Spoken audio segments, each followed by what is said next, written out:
Alors, Hortense, est-ce que vous m'entendez?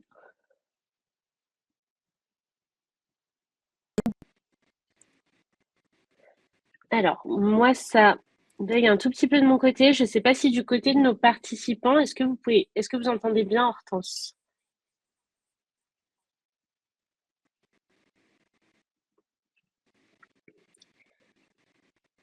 Alors, j'ai l'impression que... Hortense, est-ce que vous pouvez On parler un m'entend tout pas? petit peu pour voir si on vous entend? Ouais, oui. Est-ce que vous, si je parle comme ça? Alors, moi, de mon côté, je vous entends. J'ai l'impression que oui. OK. Bon, parfait. Bah, on va pouvoir démarrer alors. Donc, bonjour à toutes et à tous. Merci d'être présents sur ce nouveau webinaire Indigo Pulse. C'est notre troisième et dernier jour de l'événement et je pense que le programme du jour est probablement au cœur de vos interrogations. Pour tous ceux qui ne nous connaissent pas, on est l'école Indigo, fait partie du campus Maria Schools, donc un campus de formation professionnelle qui est inspiré de la pédagogie Montessori, donc axé vraiment sur la pratique. Actuellement, on a 2 programmes certifiants, un qui permet de devenir responsable ou consultant RSE et un qui est dédié à la CSRD. On est très spécialisé sur la reconversion puisque plus de 90% de nos alumni sont passés ou passent par une transition professionnelle. Et donc, ça nous tenait vraiment à cœur de vous proposer ce temps fort finalement en carrière, de vous faire découvrir un maximum de réalités métiers et de vous permettre de recevoir pas mal de conseils pratiques. Et c'est d'ailleurs l'objet du jour. Donc, notre intervenante aujourd'hui est Hortense, qui est consultante en recrutement spécialisée sur tous les métiers de la RSE. Je vais la laisser se présenter par la suite, mais elle va vous partager pas mal de tendances du marché, mais aussi des conseils sur comment se démarquer. Et comme d'habitude, pour tous ceux qui ont l'habitude de suivre nos webinaires, on va prendre les questions que vous aurez à poser à Hortense à la fin de sa présentation. Écoutez, Hortense, je vous laisse la main. Parfait. Merci beaucoup, Sephora, et merci pour... est-ce que ça vous va, Sephora, de passer les slides petit à petit? Oui, bien sûr. Ok, c'est parfait. Bon, bonjour à tous. Ravie de vous rencontrer et puis de faire partie du webinaire qui est organisé par Indigo. Alors, c'est un peu particulier parce que j'ai eu un souci de je suis en téléphone portable, mais voilà, si jamais le son n'est pas bon à un moment, surtout, n'hésitez pas à l'indiquer dans le chat pour qu'on puisse faire quelque chose. Donc, on a un petit moment ensemble ce matin. Sephora a tout à fait raison, n'hésitez pas à poser vos questions au fil de l'eau et j'essaierai d'y répondre de la manière la plus précise possible. Merci beaucoup, Sephora. Donc, le thème du jour, c'est trouver un job en RSE, les tendances et puis des astuces pour se démarquer. Donc, vaste programme que je démarre par vous dire quelques mots sur notre groupe, le groupe Page, qui est un acteur du recrutement qui est plutôt connu, mais il y a peut-être certaines choses que vous ne connaissez pas. Et ensuite, on parlera tendance du marché, rémunération, et puis évidemment de quelques tips pour vous aider à sortir un petit peu du lot, en tout cas à vous différencier dans une shortlist de candidats. Donc, je démarre sur notre cabinet, qui est un cabinet de recrutement anglais qui a été fondé à Londres. On fête nos 50 ans l'année prochaine. Le cabinet a été créé en 1976 et on est quasiment 9000 sur 37 pays. Présence internationale qui est relativement importante. On a plusieurs marques au sein du cabinet, dont Michael Page, qui est sûrement l'une des plus connues et qui recrute les cadres confirmés. Et moi, je travaille au sein de cette marque. Je vais vous en parler un petit peu plus précisément juste après. Est-ce que c'est possible de passer à la slide d'après, Sephora, et peut-être après? Merci beaucoup. Voilà, je vous ai mis quelques chiffres sur le cabinet pour que vous nous situiez. Cette slide pour parler de notre démarche RSE, parce que c'est intéressant qu'on se rencontre aujourd'hui, parce qu'on est un groupe qui est très engagé. Ça, c'est peut-être un petit peu moins connu, justement, Page. Ça fait quasiment 20 ans qu'on adresse ces enjeux. Donc, la démarche RSE chez nous, elle a démarré plutôt sur le pilier S, parce que notre métier est autour de l'humain. Donc, assez naturellement, c'est là-dessus qu'on peut le plus de valeur ajoutée. Et le premier sujet, ça a été la lutte contre les discriminations dans les processus de recrutement. Donc, on a cofondé une association qui s'appelle À compétences égales qui a pour but de former les recruteurs, les managers à la déconstruction des biais. Parce qu'on a tous des biais, ça c'est certain. L'important, c'est d'en prendre conscience pour pouvoir recruter de manière objective. Nous, on était le premier cabinet à former les consultants là-dessus. Et ensuite, la démarche s'est étoffée avec un programme de bénévolat. Alors, on a des jours qui nous sont donnés sur le temps de travail pour s'investir dans une activité. C'est super. On a des diversité, parentalité. Moi, je fais partie de celles qui est sur le handicap et je trouve que c'est aussi très intéressant de nous permettre d'avoir ce rôle en dehors de notre casquette de recruteur. Et puis évidemment, sur le E, on fait beaucoup de choses. On a un certain nombre, on nous propose des challenges régulièrement pour réduire notre impact environnemental. Et puis on a une stratégie pour contribuer à la neutralité carbone, qui est une stratégie groupe, donc pour l'ensemble des 37 pays. Donc, je vais vous parler un petit peu de cette démarche. Fort de cette démarche, notre groupe a petit à petit à recruter pour des postes en RSE pour nos clients. Et puis, il y a à peu près 2 ans et demi, s'est senti légitime pour créer une division 100% dédiée au métier de la RSE que j'ai le plaisir d'avoir rejoint. Donc, que fait-on dans cette division? On recrute pour les acteurs du privé. Nos clients sont principalement des entreprises de toute taille et tout secteur d'activité. Donc, on peut autant recruter pour des grands groupes que pour des ETI, des PME, qui ont des niveaux de maturité en RSE très différents. Et le niveau de maturité n'est pas forcément lié à la taille de l'entreprise, je me permets de le préciser. On a aussi des clients qui ont des approches de la RSE ou qui démarrent sur certains sujets avec des gouvernances qui sont aussi très différentes d'un acteur à l'autre. On accompagne aussi lors de l'audit et du conseil, soit des grands cabinets qui ont une practice RSE, soit des cabinets qui sont spécialisés en RSE. Évidemment, plus on est spécialisé, plus c'est une structure à taille humaine. Et oui, dites-moi. Je me permets juste de vous interrompre un tout petit peu parce qu'on a eu un tout petit problème de son tout à l'heure. On se demandait si peut-être il fallait désactiver la vidéo pour, comme on a un petit décalage de toute façon, c'est de libérer de la bande passante. Alors, tout à fait. Est-ce que c'est mieux ainsi? Là, en tout cas, ça fonctionne, oui. Bon, croisons les doigts. Alors, j'étais en train de vous parler des clients pour lesquels nous recrutons et je termine en vous disant qu'on accompagne aussi ponctuellement des fonds d'investissement.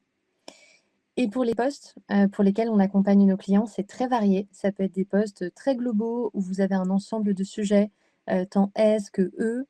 Ça peut être des postes orientés sur un pilier de la RSE ou orientés sur une thématique. Je vous ai donné quelques exemples, donc voilà, extrêmement varié. On s'adapte vraiment à nos clients.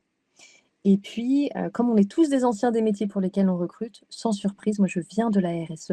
Je travaillais avant pour Microsoft France sur des thématiques sociétales, d'engagement des collaborateurs et je vous ai noté mon contact si vous souhaitez qu'on puisse poursuivre la discussion dans un autre cadre. Voilà. Slide suivante, merci beaucoup Sephora, sur les tendances du marché. Je vous en ai donné plusieurs, j'en sélectionne quelques-unes pour faire un focus. La première, c'est sur le conseil. Le conseil, c'est un environnement qui attire toujours autant.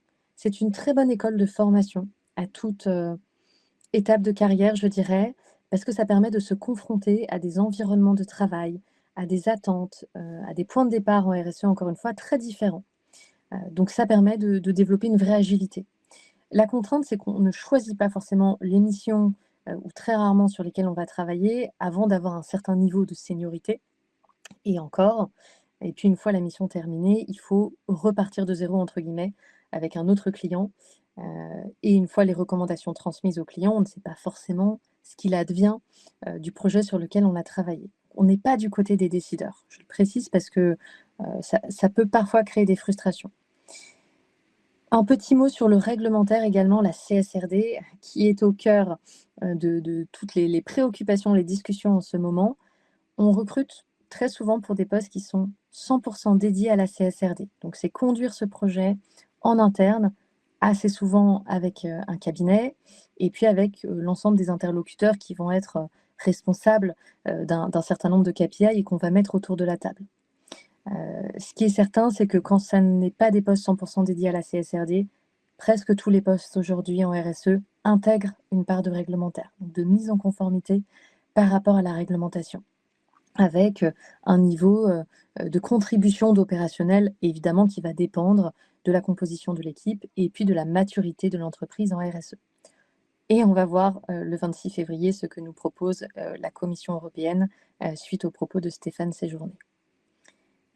Et peut-être quelques mots aussi sur les métiers de demain. On entend assez souvent parler du métier de Chief Happiness Officer, qui est un métier qui vient des États-Unis, dont la progression va peut-être être un petit peu freinée par la récente élection de Donald Trump. Là encore, on va voir comment les choses se passent.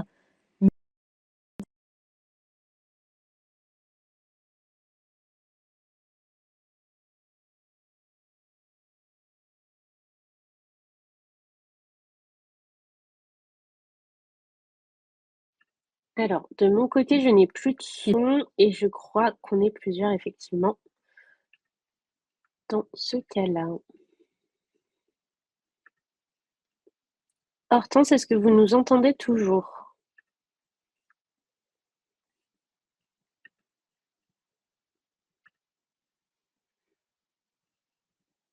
Bon, on va laisser Hortense se reconnecter pour poursuivre la présentation.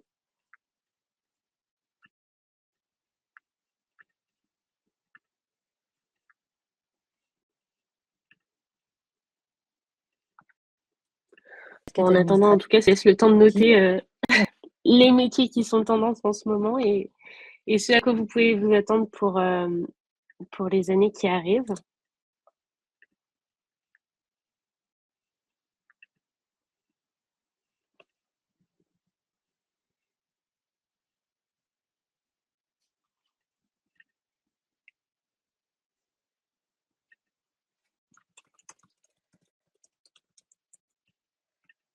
Alors,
je me mets en mute. Hein.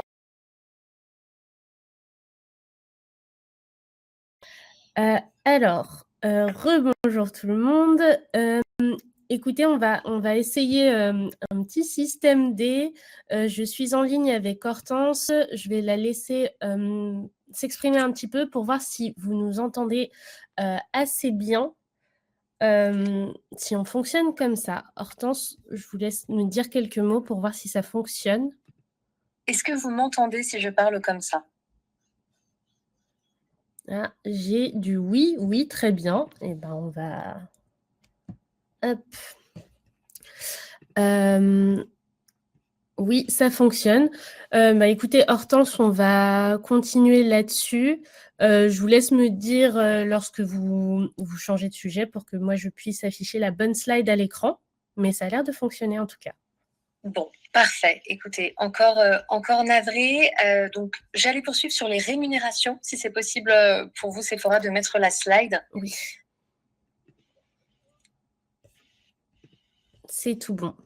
Parfait. Donc, en tant que cabinet, forcément, on produit des études salariales, des études qui sont précises, qui sont granulaires, et on a intégré les métiers de la RSE depuis quelques années.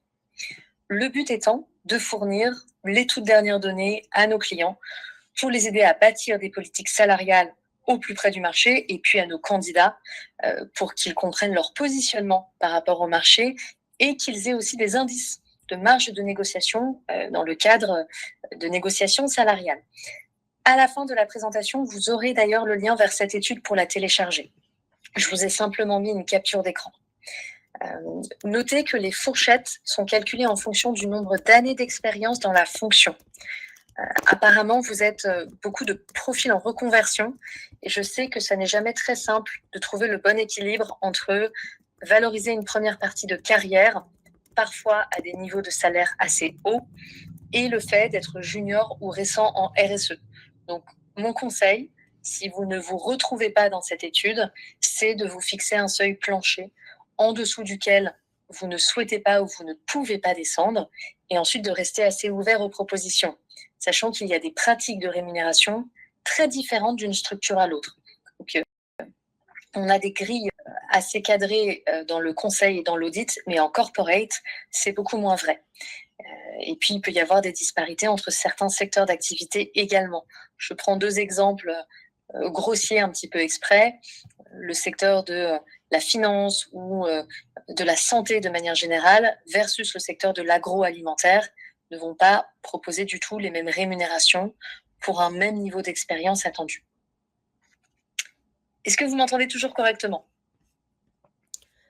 Alors, est-ce qu'on peut avoir quelques réponses dans le chat? Oui, c'est toujours OK. Bon, parfait. Merci pour votre coopération. Alors, j'en viens à la suite, Sephora, la fameuse slide sur les soft skills. Ça me paraissait important de redire quelques mots sur ces compétences qui sont basées sur votre personnalité, sur vos émotions et sur vos capacités cognitives. On entend très souvent parler de soft skills, mais on mélange assez souvent hard skills et soft skills. Donc, l'idée, c'est de vous aider à les classer pour pouvoir mieux vous les approprier et donc les mettre en valeur sur un CV et dans un entretien. Je vous donne le top des 3-4 soft skills qui sont particulièrement importantes en RSE. La première, c'est une grande curiosité qui est associée à une connaissance du réglementaire. Donc, connaissance du réglementaire, c'est plutôt hard skill. La deuxième soft skill, c'est la capacité à travailler en transverse et donc à s'adapter à des équipes, à des niveaux d'interlocuteurs, à des niveaux de connaissances et d'intérêt pour le sujet qui sont très différents. Et enfin, il faut savoir prendre du recul, une certaine hauteur pour avoir une vision globale. Quand on a une vision qui est trop micro et qu'on travaille dans son coin un peu solo, on a assez peu de chances d'être pertinent et percutant en RSE.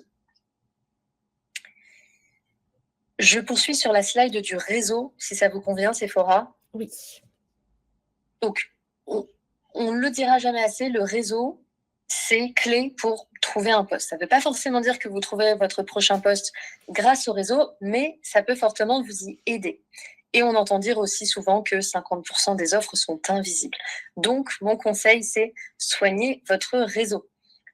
La période des vœux du mois de janvier est terminée, certes, mais c'est pas grave parce qu'il est toujours temps de reprendre contact avec une personne de notre réseau. Alors justement, le réseau, c'est quoi ?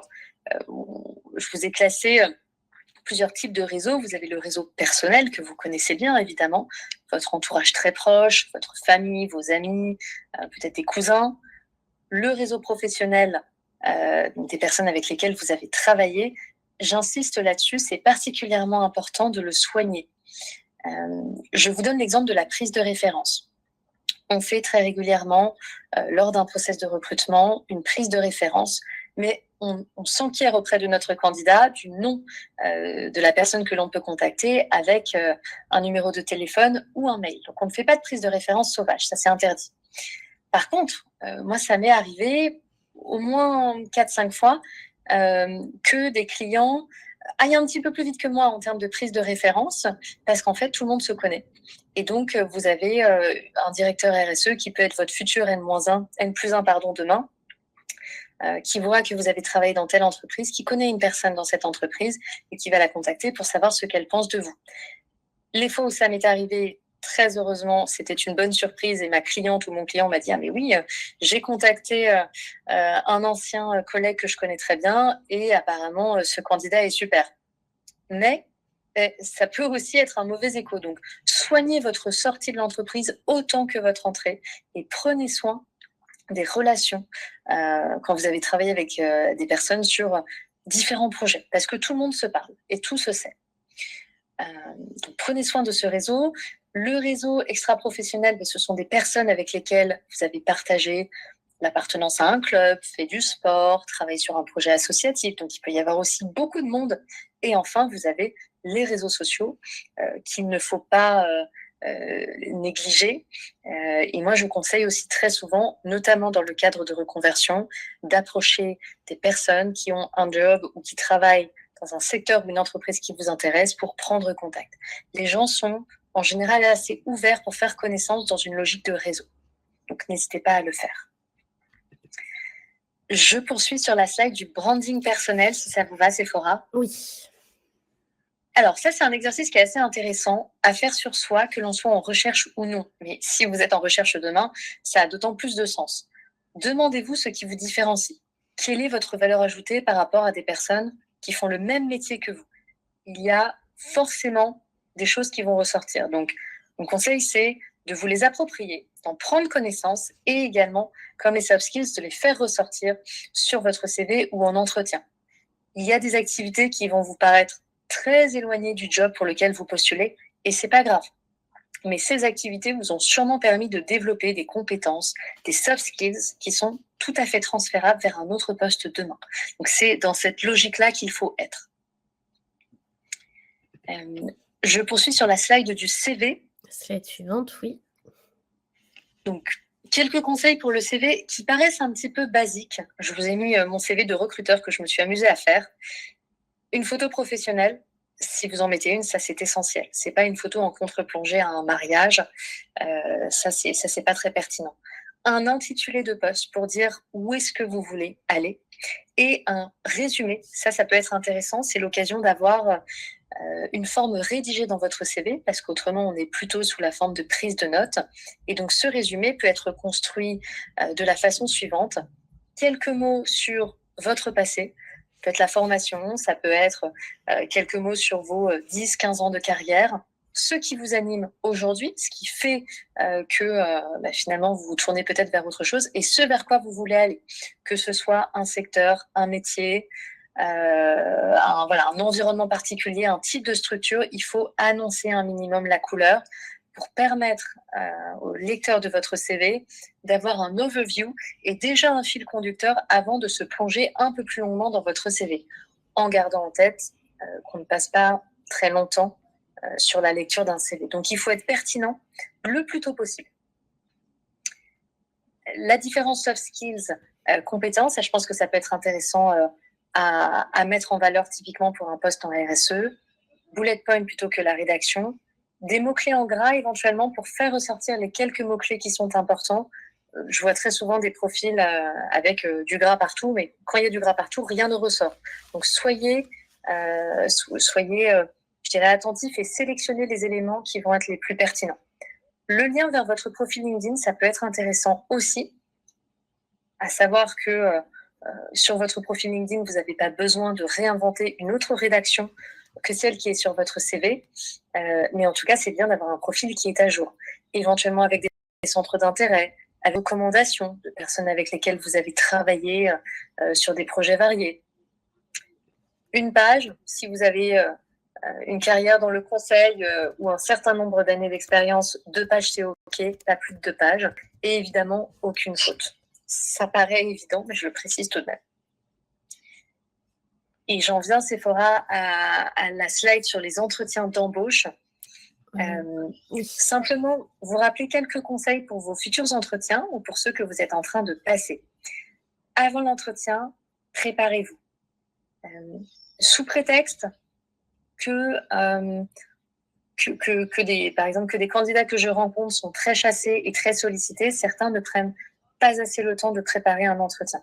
C'est donnant-donnant en entretien, mais on ne peut pas arriver en entretien sans connaître l'entreprise, son secteur, son activité, quelques chiffres. ses ambitions et évidemment quelques mots sur sa démarche RSE. Si vous faites ça, vous arrivez préparé et vous donnez d'autant plus envie de poursuivre l'échange. Donc, n'arrivez pas finalement les mains dans les poches, même en vous disant c'est une mise en relation par une personne de mon réseau, il n'y a pas forcément beaucoup d'enjeux. Tout échange a un enjeu, rappelez-vous-le.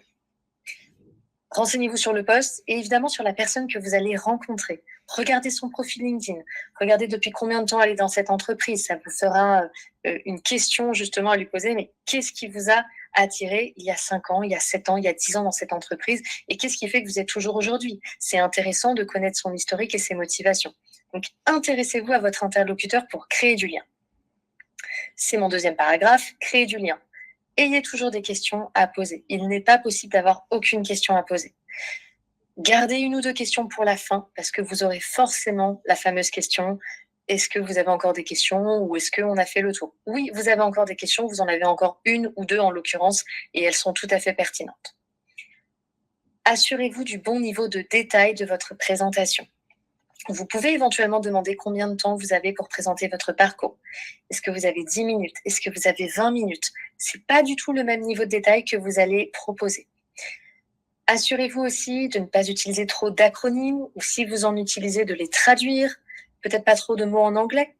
Si vous êtes habitué à travailler dans des environnements internationaux, mais vous avez un interlocuteur qui, au vu de son parcours, a plutôt travaillé dans des boîtes françaises et parle très peu anglais au quotidien, ça peut sembler un peu pédant, donc faites attention à ça. Et puis, si vous partez dans une explication, assurez-vous qu'on vous suit. Est-ce que j'ai répondu à votre question? Est-ce que c'est le bon niveau de détail que vous attendez? Est-ce que vous souhaitez que j'approfondisse tel point? Assurez-vous que votre interlocuteur est avec vous. Et faites attention au terme sens. Moi, je l'entends très souvent. Je cherche un poste qui a du sens, un poste qui a un impact. Mais en fait, alors, je me fais un peu l'avocat du diable. Le sens, on comprend globalement ce que ça veut dire. Mais cette expression est tellement galvaudée qu'elle ne veut plus rien dire. Donc, le sens pour vous, le sens pour Sephora, le sens pour moi, c'est pas du tout la même chose. Je vais vous dire, le sens pour moi, c'est d'accompagner des gens en entretien et de leur permettre d'être meilleurs et d'être plus impactants dans leur discours pour mettre plus de chances de leur côté d'obtenir le job si c'est ce job-là qu'ils souhaitent. Et donc, je pense que vous avez tous une définition bien différente. Donc, n'hésitez pas à vous poser cette question. Et après l'entretien, restez en contact. N'attendez pas forcément qu'on vous sollicite. Et assurez-vous d'avoir le mail de la personne que vous avez rencontrée.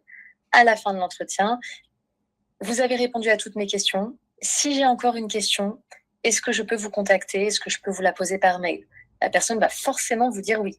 Et comme ça, vous avez son mail, ce qui vous permet d'envoyer un mail de motivation dans les 48 heures, pas après. Au bout de 2 jours, c'est un petit peu tard, pour remercier du temps passé, redire ce que vous avez compris de l'entreprise, du service éventuellement, du poste, quelles sont les ambitions et comment est-ce que vous allez y contribuer? Qu'est-ce que vous allez pouvoir apporter demain dans cette entreprise s'ils vous font confiance?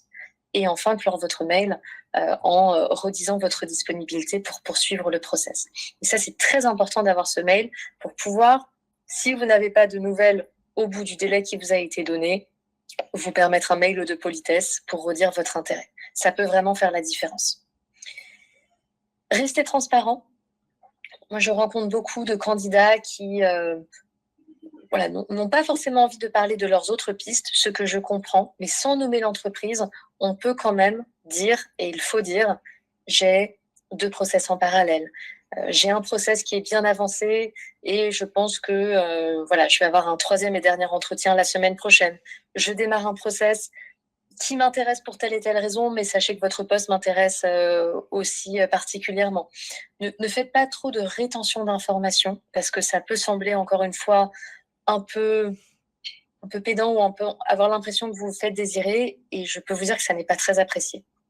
Donc, restez transparent, soignez vos échanges et ça n'est pas parce qu'un process n'aboutit pas positivement qu'il n'y a pas quelque chose à apprendre. Un process est toujours constructif. Voilà pour ces quelques conseils. Et puis sur la slide d'après, vous avez des liens vers certaines de nos ressources que je vous propose de parcourir si elles vous intéressent. Et je suis évidemment disponible si vous avez des questions. Merci beaucoup, Hortense, pour cette présentation. Écoutez, c'est le moment des questions, donc n'hésitez pas dans le chat à en poser. On avait une première question d'Audrey qui demande: quand on est en reconversion, suggérez-vous plutôt de dire « j'aimerais trouver un poste en RSE » ou bien de prendre une posture plus active du style « je peux occuper un poste en RSE » ? Merci Sephora, merci Audrey. C'est une bonne question. Je pense que la forme est tout aussi importante que le fond et le contenu qu'on va apporter. Alors, les deux formulations ne me paraissent pas du tout mauvaises, mais je pense que ce qui est important, c'est d'être consciente, surtout Audrey, de ce que vous avez réalisé et développé comme compétence jusqu'alors et ce sur quoi justement vous pouvez capitaliser pour trouver un poste en RSE demain. Et si vous voulez, on pourra en reparler dans un échange, mais bon, aucune des deux formulations ne me choque. Il faut surtout argumenter pourquoi, pour quelles raisons est-ce que vous vous tournez vers la RSE et pourquoi est-ce que vous êtes pertinente dans cet échange demain. Merci Hortense pour cette réponse. On a également une question d'Anita qui demande: est-ce qu'il est préférable de présenter ses valeurs pour remplacer le terme avoir du sens, recherche de sens? Alors, c'est aussi une bonne question, Anita. Oui, je pense que de manière générale, il faut s'approprier son parcours, il faut s'approprier une fiche de poste pour laquelle on postule et donc pourquoi pas aller vers ce terme qui est aussi très intéressant. Donc moi, je trouve que c'est plutôt pertinent. Merci pour cette réponse. Je pense qu'on peut... Alors, il y a aussi une question, de François-Antoine qui demande: comment faire face à un ATS?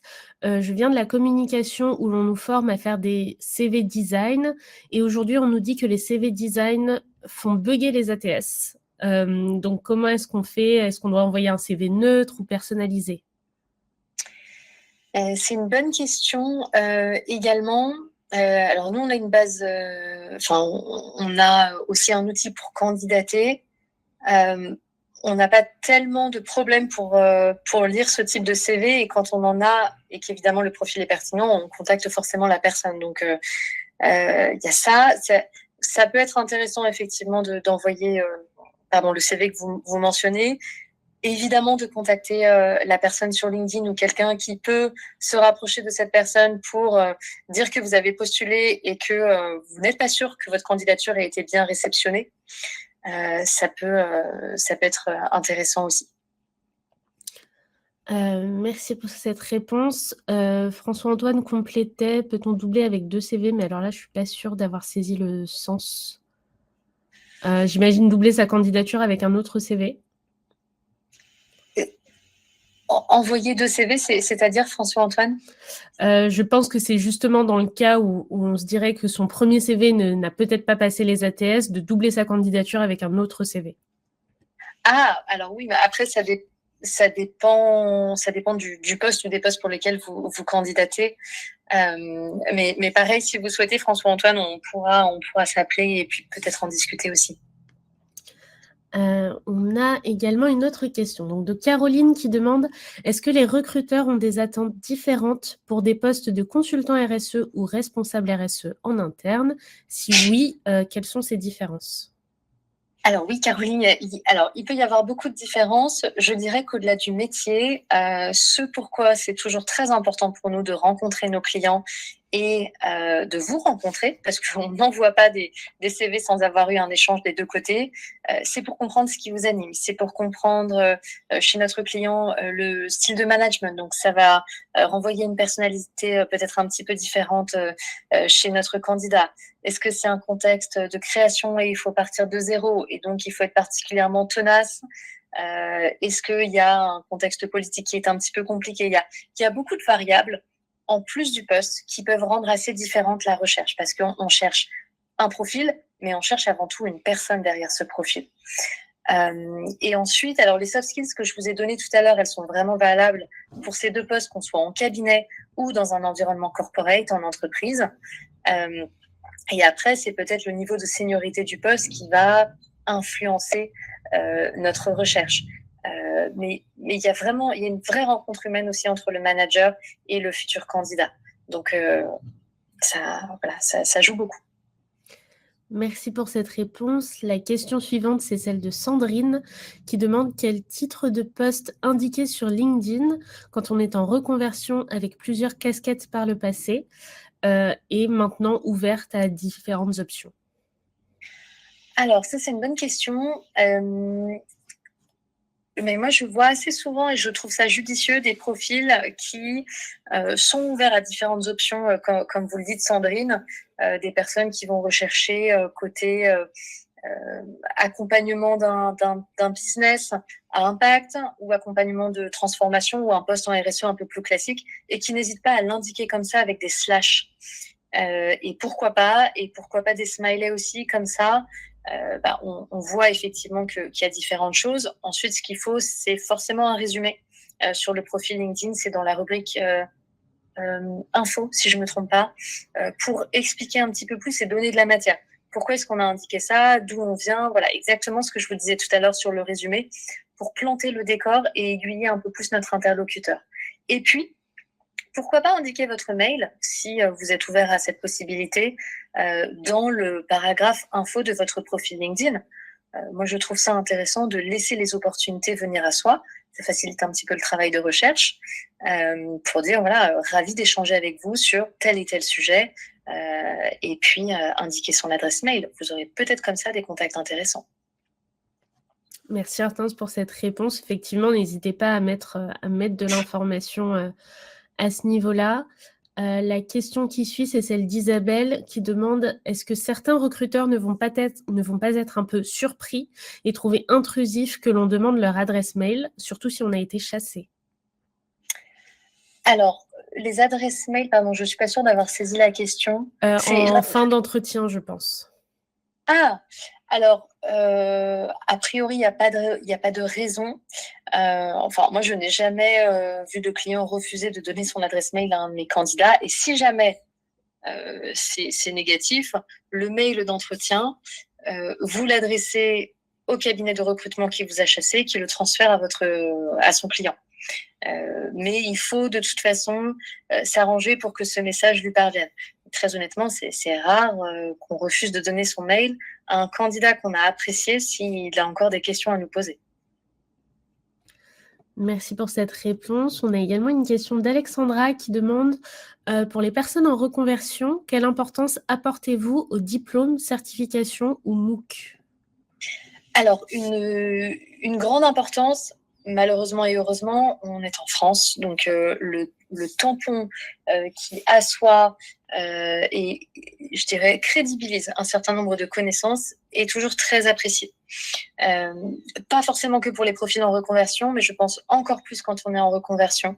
Je rencontrais hier après-midi, par exemple, quelqu'un qui ne venait pas du tout de la RSE, qui avait pris un projet en RSE un peu side project dans son entreprise, enfin sa dernière entreprise, et qui souhaitait évoluer vers la CSRD. La CSRD, tous nos clients recherchent soit des profils qui viennent du conseil ou de l'audit, soit des personnes qui ont cette certification, soit des personnes qui travaillent déjà dessus. Donc, quand on ne travaille pas dessus encore, je pense qu'une certification CSRD est particulièrement importante. Mais vous me direz, c'est particulièrement de niche. Après, c'est toujours intéressant de suivre une formation à RSE un peu plus globale. Et puis, ça vous permettra aussi de rencontrer un certain nombre d'autres acteurs. Mais ensuite, c'est une question qui est très personnelle, hein, parce que c'est du temps, ça peut coûter aussi. Il peut y avoir des formations en alternance, d'autres prises par le CPF, mais ça, c'est assez personnel comme réponse. Tout à fait. Merci Hortense pour cette réponse. Effectivement, il y a vraiment beaucoup de formes de formations différentes et de ne pas oublier que suivre une formation, c'est aussi investir sur soi et qu'effectivement, les certifications peuvent être importantes. Nous, c'est vrai que c'est le choix qu'on a fait chez Indigo et elles vous donnent accès parfois effectivement à des formes de financement différentes. Donc, ça peut vous aider à faire votre choix également. N'hésitez pas à vous renseigner là-dessus. Notre question suivante est celle d'Olivia. Est-il préférable de reprendre une formation avec une mention RSE ou est-il possible de candidater sans forcément reprendre une formation? Donc, ça revient un petit peu à la question d'avant, mais je ne sais pas, Hortense, si vous souhaitez apporter quelques précisions. Oui, peut-être une précision. Merci Sephora et merci Olivia. tout dépend en fait d'où vous venez et d'où vous partez. Je pense que quand on n'a pas du tout travaillé en RSE, entre guillemets, la marche à franchir peut être assez haute et on a quand même des clients. Je pense que vous le voyez avec l'actualité, on n'en a pas beaucoup discuté, mais on a une situation politique, économique en France qui est compliquée. On a une situation aux États-Unis qui est plus qu'inquiétante pour la RSE. Donc, des clients, des futurs employeurs pour vous qui ont besoin d'être rassurés sur le fait que vous allez être rapidement opérationnel et que vous êtes la bonne personne pour travailler avec eux. Donc, quand on vient pas du tout de la RSE, une certification, ça me semble plus que pertinent. Mais voilà, tout dépend encore de votre historique. Merci pour cette réponse. On a également Carolina qui nous demande comment est-ce qu'on justifie pourquoi moi plutôt que quelqu'un d'autre lorsqu'on est en reconversion et que l'on n'a pas d'expérience. Alors oui, très bonne question Carolina. Ça reprend un petit peu ce que je disais tout à l'heure, mais encore une fois, c'est toujours un petit peu plus simple de vous apporter ces réponses quand on peut discuter et que je comprends votre parcours. C'est cette histoire d'identifier les compétences qui sont transférables vers un poste en RSE demain. Que sais-je, vous avez beaucoup travaillé sur de la gestion de projet, vous avez pris part, contribué à un reporting extra-financier ou pas extra-financier, vous avez animé des réunions avec différentes parties prenantes et vous savez vous adapter. Il y a sûrement un certain nombre de choses à trouver qu'on n'a pas forcément en tête. Et surtout, ce qui est important, c'est toujours de vous sentir légitime. Parce que quand on est convaincu, on est forcément un peu plus convaincant. Complètement, et vous avez à l'écran de toute façon les différents soft skills qu'Hortense a présenté. Donc n'hésitez pas à vous inspirer de cette liste et à voir lesquelles vous correspondent et à quelles expériences vous pouvez les relier. Notre question suivante est celle de Katia qui demande est-ce que Michael Page ou Page Group reçoit aussi des candidats en mode prospective, candidature spontanée, en dehors d'un poste spécifique pour faire connaissance? Absolument. Et d'ailleurs, c'est aussi l'une des raisons pour lesquelles je fais ce métier et que je l'aime particulièrement. Je vous ai un peu parlé du réseau tout à l'heure. C'est hyper important, mais c'est important pour se nourrir, c'est important pour mieux comprendre l'actualité, comprendre ce qui se joue dans les entreprises, quels sont les leviers humains. Donc oui, bien sûr, on rencontre beaucoup de personnes pour lesquelles on n'a pas forcément un poste tout de suite, mais qu'on espère évidemment recontacter par la suite. Et si c'est le cas, on aura gagné du temps parce qu'on se sera déjà rencontrés, donc on pourra être un peu plus focus sur un poste en particulier à ce moment-là. Donc oui. Merci. On a également une question de Nadine qui nous dit que beaucoup de services RH comprennent peu la RSE et que cela se voit sur les fiches de poste. Hortense, qu'en pensez-vous? Écoutez, je pense que... Alors, moi, je ne leur jette pas la pierre parce que, encore une fois, chacun a son métier et ses obligations. C'est possible, c'est même très possible. Vous trouverez dans les ressources un livre blanc ou 2 livres blancs, je crois, sur les enjeux de la transition écologique en entreprise et le rôle des RH pour aider à transformer et à améliorer les pratiques. Maintenant, c'est certain que parfois l'entretien RH, il reste assez RH, justement assez administratif, mais vous pouvez aussi avoir de bonnes surprises. Il faut le voir comme un échange qui fait forcément partie du process dans lequel vous allez peut-être pas apprendre grand-chose sur les ambitions RSE de l'entreprise, mais c'est une étape. Et les RH, même si elles ne connaissent pas forcément toutes bien la politique RSE de l'entreprise, font partie des décideurs. Donc c'est un échange à particulièrement soigner, comme tout échange, parce qu'elles elles font partie de la décision aussi. Merci Hortense pour cette réponse. Je pense qu'on peut essayer de prendre encore quelques questions. On avait une question de Guénola qui dit « Je vois souvent le terme gestion de projet en intitulé de poste, mais avec des descriptions différentes. Quelles sont les tâches dans la RSE ?» Alors Guénola, c'est une vaste question. Pareil, on pourra peut-être en rediscuter. Oui, mais là, vous mettez le doigt sur quelque chose qui est assez important, c'est-à-dire qu'on trouve dans certaines fiches de poste ou dans certains discours beaucoup de généralités en RSE, dont ce que je tentais d'évoquer tout à l'heure avec le terme de sens. Mais en fait, on peut aller beaucoup plus dans le détail une fois que on a un contexte qui est posé, un contexte d'entreprise, un contexte de parcours. Donc, il peut y avoir pas mal de choses derrière la gestion de projet, y compris partir quasiment de zéro, parce que honnêtement, c'est assez rare de partir complètement de zéro en RSE, ou alors reprendre un existant et puis le transformer. On est plutôt sur voilà, des étapes qui terminent un process qui est déjà bien avancé. Donc, ça dépend vraiment de l'historique du projet et puis un peu de la culture d'entreprise aussi. Merci pour cette réponse. On avait également une question de Mirana qui demande actuellement, il y a beaucoup d'offres de stages en RSE. Est-ce une bonne technique d'y postuler, même si on recherche un poste en CDD ou CDI? Alors, bonne question, Mirana. Oui, il y a un certain nombre de postes en stage et alternance également. Je pense que c'est forcément très formateur et puis ça peut vous permettre de rester dans l'entreprise après. Encore une fois, tout dépend de vos motivations. On peut se dire, mais non, je postule uniquement à un CDD ou un CDI pour des raisons financières parce que voilà, je peux pas me permettre de gagner tant. Et aussi parce que j'ai une convention de stage, ou alors oui, je suis ouverte, et dans ce cas-là, si vous êtes ouvert et que vous avez des conditions qui vous le permettent, je pense que l'expérience peut être bonne à prendre. Mais là, encore une fois, c'est un choix assez personnel aussi, il y a plusieurs variables qui rentrent en jeu. Merci Hortense, et peut-être une dernière question, on va prendre celle de Carmel, qui est: est-ce que vous avez des exemples de rôles de consultants qui ont pu être offerts à des personnes qui étaient en reconversion assez tardive dans leur carrière? Oui. Vous voulez dire donc des candidats qui sont dans le conseil aujourd'hui, travaillent dans le conseil, mais qui ne viennent pas de la RSE, c'est ça? Je pense que c'est ça, oui. Ok. Eh bien oui, bien sûr, j'en ai, et je trouve que c'est toujours intéressant.